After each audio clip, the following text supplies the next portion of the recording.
ஒரு காலத்தில் நாம் எப்படி இருந்தோம், இப்பொழுது எப்படி வளர்ந்திருக்கிறோம் என்று சொன்னால் அதற்கு பெரியார், அண்ணா, கலைஞர் போன்றவர்கள் வளர்த்த பகுத்தறிவு சிந்தனை தான், அந்த சயின்டிஃபிக் நாலேஜ் தான் ஒரு காலத்திலே எல்லாவற்றையும் நம்பிக்கும் கொண்டிருந்த மூட நம்பிக்கைகளை எல்லாம் தூக்கி எறிந்து இன்று ஒரு அறிவியல் ரீதியான அறிவை வளர்த்து கொள்ள வேண்டும் என்பதுதான் நம்முடைய நோக்கம்.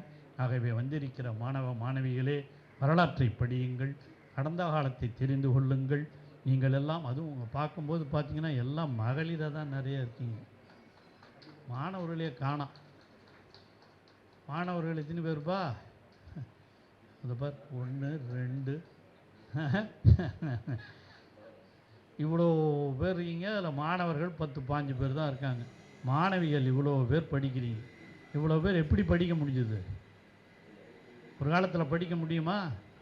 தலையாட்டினேக்கிறார் பார் பெரியவர், அவருக்கு தெரியும் இதெல்லாம். எங்களை வயசு அவர்லாம், நாங்கள் அந்த காலத்தில் இருக்கும்போது தெரியும் பெண்கள் படிக்கவே போக முடியாது. நான் அடிக்கடி எல்லா நிகழ்ச்சியிலையும் சொல்கிறது உண்டு. அப்போல்லாம் நாங்கள் படிக்கும்போது எஸ்எஸ்எல்சி, நீங்களே எஸ்எல் தானே, எஸ்எஸ்எல்சி படிக்கும்போது அப்போ அதுதான், அதை படிச்சுட்டு தான் காலேஜுக்கு போகணும்.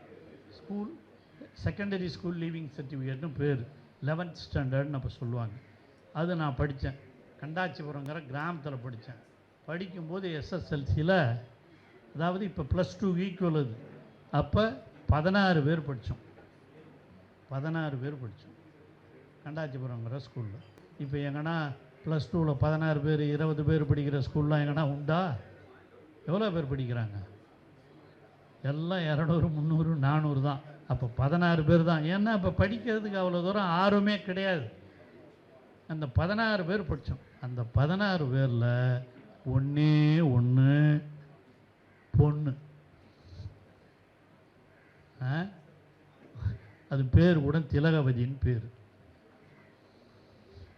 கிளாஸ்மேட் பேர்லாம் ஞாபகம் இருக்குல்ல? 16 பேரில் ஒன்றே ஒன்று தான் பொண்ணு, 15 பேர் ஆண்கள். இன்றைக்கி அதே ஊரில் நான் அமைச்சரான பிறகு ஒரு கேர்ள்ஸ் ஹை ஸ்கூலே திறந்து ஒரு 6 மாதத்துக்கு முன்னே அங்கே போகும்போது இங்கே பேசும்போது கேட்டேன், இந்த பாய்ஸ் ஹை ஸ்கூலில் +2வில் எத்தனை பேர்ப்பா படிக்கிறீங்கன்னு கேட்டேன்.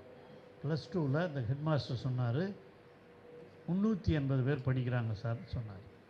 ரொம்ப சந்தோஷம். நான் படிக்கும்போது 16 பேர், இப்போ 380 பேர் பாய்ஸ் ஹை ஸ்கூலில். இந்த கேர்ள்ஸ் ஹை ஸ்கூல் நான் தான் தனியாக கொண்டாந்தேன்.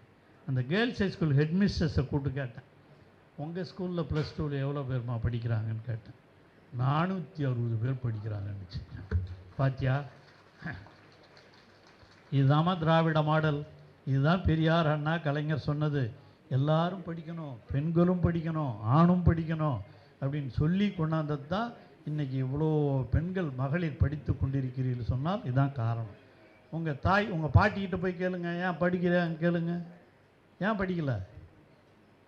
அவங்க அப்பா அம்மா பள்ளிக்கூடம் அனுப்பலை.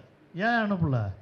அப்போல்லாம் இருந்தது அதுதான் சயின்டிஃபிக் நாலேஜ் வளரணுங்கிறது. அப்போ இருந்த சூப்பர்ஸ்டிஷன், அப்போ இருந்த நம்பிக்கைப்படி என்னன்னா, வயசுக்கு வந்தால் ஒரு பொண்ணு வெளியே போகக்கூடாது, வீட்டில் சமைக்க கற்றுங்க, சமைக்க கற்று கட்டின்னு போனால் ஆக்கி போடுவிடி, நீ படிச்சுனா கீக்க போறியா, சமைக்க கற்றுக்கு அப்படி சொல்லியே. உங்கள் பாட்டியை போய் கேளுங்க, ஏன் பாட்டி ஸ்கூலுக்கு போகல, ஏன் படிக்கலை, உங்கள் அப்பா என்ன சொன்னாங்க, அம்மா என்ன சொன்னாங்க. ஆனால் இப்போ என்ன பண்ணுறாங்க, அப்பாவை விட அம்மாக்கள் தான் தங்களுடைய பிள்ளைகளை படிக்க வேண்டும் வைக்க வேண்டும் இதில் ரொம்ப ஆர்வமாக இருக்கிறார் என்று சொன்னால் அதுதான் மாற்றம். அதுதான் ஆணும் பெண்ணும் சமம், அனைத்து ஜாதியினரும் சமம், அனைத்து மதத்தினரும் சமம்.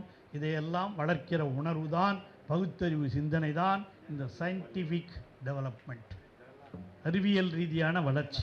இதுவும் அறிவியல் ரீதியான வளர்ச்சி தான். அன்றைக்கி ஒரு பொண்ணு படித்தது இன்றைக்கி 100 பொண்ணு படிக்குதுன்னா என்ன காரணம்? Scientific development. அன்னைக்கு இருந்த சூப்பர்ஸ்டிஷன் அது வேற, அதை மாற்றி அனைவரும் படிக்க வேண்டும் என்ற ஒரு சயின்டிஃபிக் டெவலப்மெண்ட் நாலேஜ், அதை கொண்டு வந்தது தான் இந்த அரசு, இந்த திராவிட மாடல் அரசு. அதை இன்றும் செயல்படுத்தி கொண்டிருப்பவர் தான் நம்முடைய தமிழக முதல்வர் தளபதி அவர்கள். ஆகவே வந்திருக்கிற மாணவ செல்வங்களே, உங்களுடைய அறிவியல் திறனை வளர்த்து கொள்ளுங்கள், உங்கள் அறிவியல் அறிவை வளர்த்து கொள்ளுங்கள்.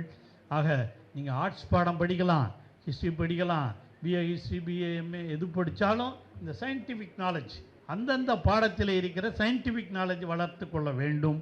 அதுதான் இந்த சயின்ஸ் அண்ட் டெவலப்மெண்ட்டினுடைய நோக்கம். அதற்கு ஏற்ப நீங்கள் செயல்பட்டிருப்பதற்கு உங்களுக்கெல்லாம் என்னுடைய வாழ்த்துதலை சொல்லி நிறைவு செய்கிறேன். நன்றி, வணக்கம்.